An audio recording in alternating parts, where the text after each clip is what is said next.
Selamat pagi Ibu Guru, perkenalkan nama saya Alexandra Isabel Gian Soares, biasa dipanggil Alexa, saya kelas X K1. Pada video kali ini, saya akan menjawab pertanyaan fisika yang diberikan oleh Ibu Guru. Pertanyaan yang akan dijawab di dalam video ini adalah, jelaskan bagian-bagian dari jangka sorong dan mikrometer sekrup beserta dengan fungsinya. Yang pertama yaitu jangka sorong. Ini dia gambar jangka sorong. Keterangan bagian-bagian dari jangka sorong. Yang pertama yaitu rahang dalam. Rahang dalam terdiri dari dua bagian lagi, yaitu rahang geser dan rahang tetap.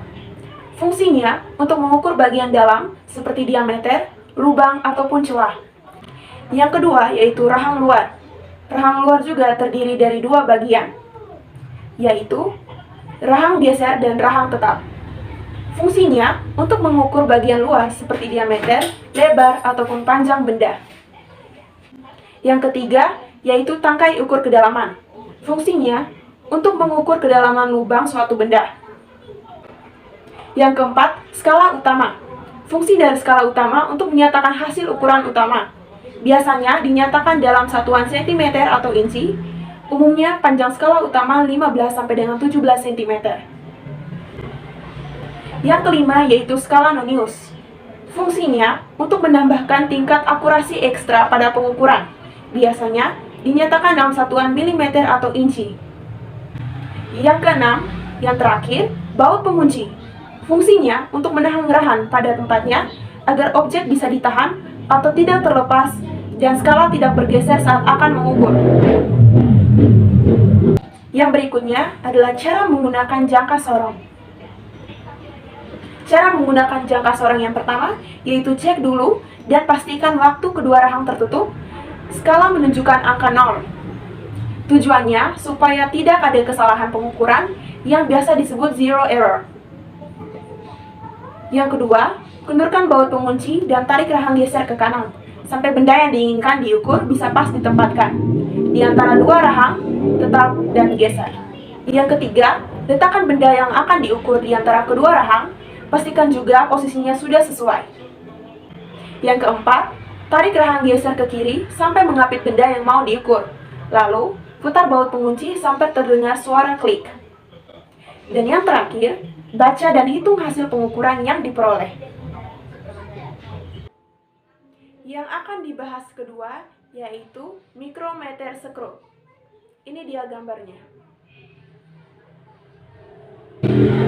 Keterangan bagian-bagian mikrometer sekrup. Yang pertama, poros tetap. Poros tetap merupakan bagian mikrometer sekrup yang berfungsi untuk menahan benda yang sedang diukur.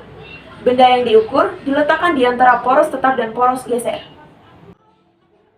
Yang kedua, poros geser.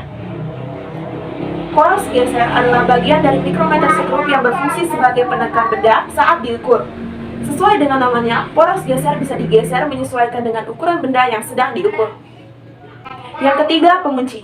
Pengunci adalah bagian dari mikrometer sekrup yang berfungsi untuk mengunci poros geser. Jika sudah dikunci, poros geser tidak akan bergerak sehingga pengamat bisa melihat hasil pengukuran. Yang keempat, skala utama. Skala utama ini adalah bagian yang sering kita lihat saat menggunakan mikrometer sekrup.